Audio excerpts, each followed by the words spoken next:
Today's tutorial is on updating your profile. If you haven't had a chance to update your profile in the People application, now would be a great time to do it. It's easy.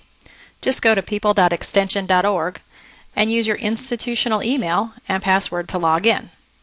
It's okay if you've forgotten your password or need to reset it. Simply click the Forgot Your Password button and it will walk you through the steps. Once you log in, you'll be able to access your profile in the My Profile tab. Click the My Profile tab and look at your personal information. Do you see anything that needs to be edited? If so, go ahead and use the Edit button to access your information. Make any changes or updates that you see.